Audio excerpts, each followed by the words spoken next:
Charles Schultz drew Peanuts every single day for 50 years. When you draw a strip, how long does it take you? It takes me about 4 hours to draw a Sunday page, but I can draw one of these daily scenes in an hour. Took it upon himself to build a worldwide business, make a lot of money, and become the most famous cartoonist of all time.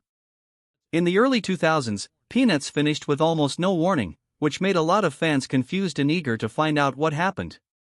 Today, Charles Schultz's last comic strip came out in the paper. Strangely enough, both the figures and the person who made them are gone. At that time, Charles Schulz said he was leaving his job. I thought this might happen one day. It looks like an easy answer, but it didn't give the whole story. Now, at last, the truth has been shown. When the truth hit, Charles Schulz was very protective of Peanuts. He made the strip his own by doing everything himself, which is different from many long-running comic artists who had writers do the hard work. It wasn't ego or business sense that gave them that much power. It came from the way Charles had always been, and it was the main reason why Peanuts stopped. Before Peanuts became a worldwide hit, Charles had a quiet childhood and wasn't given much attention until he learned how to draw. He used drawing to avoid real life and be himself without worrying about what other people would think. And that attachment formed the choice that led to Peanuts being taken off the market. After reading comics like Skippy and Popey for hours, Charles tried to figure out how they worked and copy their style. Early on, people saw how talented he was. One of his drawings was even featured in Rip's Believe It or Not. When he was still young, which was a small win that meant a lot to him. It wasn't easy for him, though. Charles was very shy and often felt like he couldn't talk to anyone. He had a hard time making friends and rarely felt secure. He was in high school when the yearbook staff turned down one of his pictures. It was an event that stuck with him for a much longer time than he told. He didn't walk away, instead, he got deeper into his work. He signed up for art classes that he could take by mail because he didn't want to go to classes with people he thought were better than him. That time of being alone shaped the emotional tone of his later work. In 1943, his life changed quickly. His mother died after a long illness, and not long after that, he was called up to fight in World War II. The sadness and the war changed him forever. Losing his mother and then being drafted into the army all at once made him feel very alone and shocked. The pain was made worse by the loneliness and brutality of military life. He learned everything he needed to know about being alone during the 3 years of the Second World War. It broke his heart even more that he never got to say goodbye properly. His mom had tried to hide how sick she really was. She turned away from him on his last day at Fort Snelling and told him they probably would never see each other again. He couldn't get over that moment for years. But Schultz was able to use that pain for good. It turned into more than just a hobby to draw and make cartoons. They gave him a safe place to go and helped him deal with his feelings and understand the world. Charles had a different view of the world when he got back home in 1945. He got a job as an art teacher and worked on his own ideas in the background.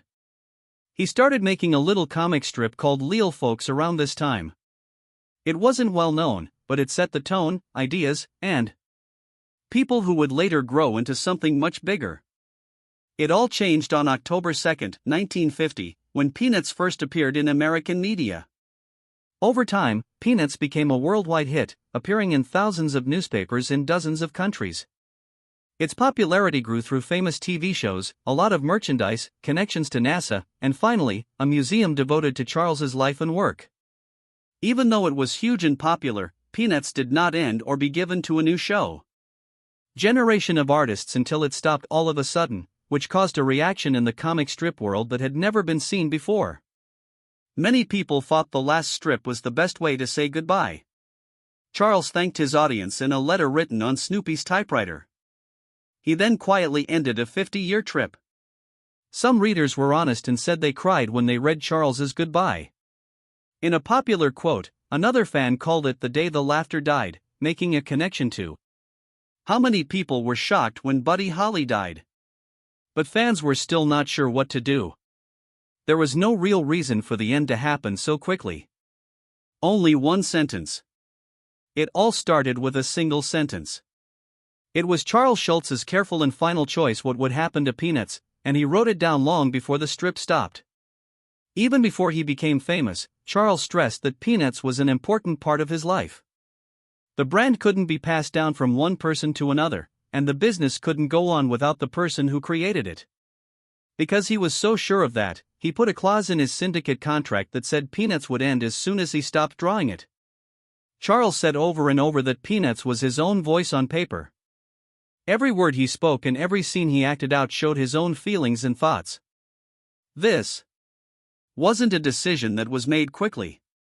Charles never changed his mind about this, even as Peanuts became one of the most popular and profitable cartoon strips ever.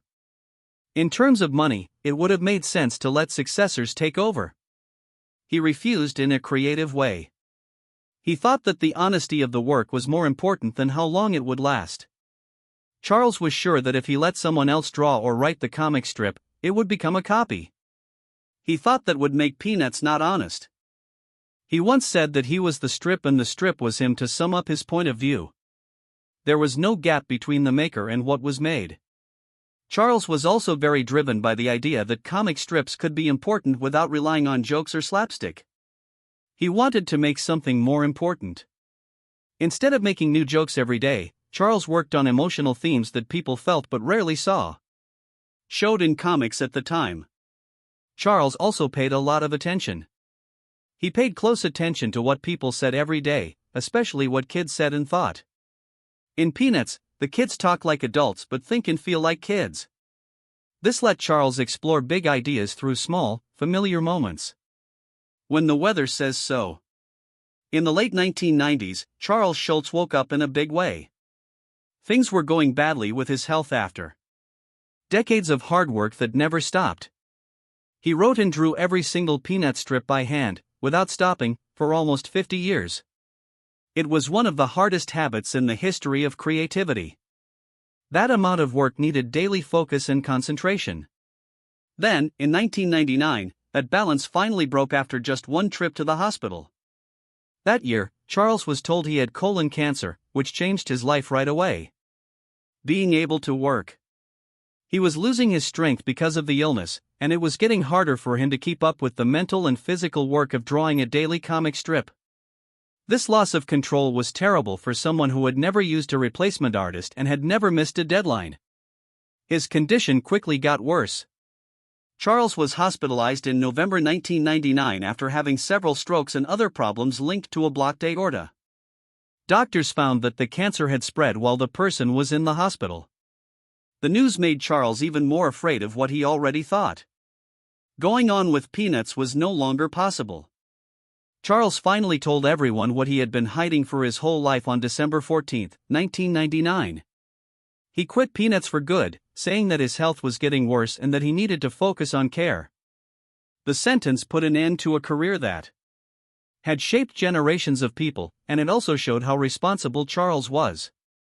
It was his belief that the strip should not continue at all if he could not make it to the level he set for himself. When Charles said he was retiring, hundreds of letters came to his workshop in Santa Rosa every single day. Many people wrote to thank you, share stories, and say how much Peanuts meant to them. A lot of people said they learned to read with Peanuts books or of identifying with Charlie Brown's doubts about himself, Lucy's confidence, Linus's weakness, or Snoopy's creativity. Charles did not live long after making that choice, which is sad. He died on February 12, 2000, just one day before the last Sunday Peanut strip came out.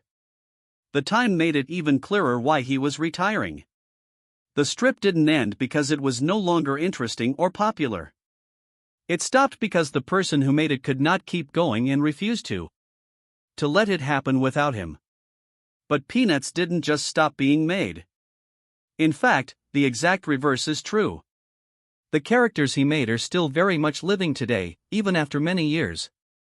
You can see them in old TV shows, movies, reruns, and even a museum that is only about his work. They still make people feel better, just like they did before. Fears made public. Fans didn't really know the man behind the strips until he died. Because there was a life full of strong and sad feelings behind the funny and simple drawings. Even though his writing was read by hundreds of millions of people around the world, Charles always felt like no one saw or loved him. He carried his pain quietly and permanently, hanging on to every slight, every awkward moment, and every emotional wound, as if the praise for his work never quite reached him personally. Forget about them and don't want to lessen their effect. In his mind, happiness wasn't something nice or long-lasting. Instead, it was something fragile and short-lived, often mixed with sadness, if it existed at all. Even happiness seemed sketchy, short-lived, and doomed to disappear. That darkness started early. A short time away from his mother in a busy streetcar as a child gave him a fear of being left alone that lasted his whole life. From that point on, the fear of being left behind never went away. This fear went straight into Peanuts. There is almost never safety in love in the strip. It is rarely returned or rewarded.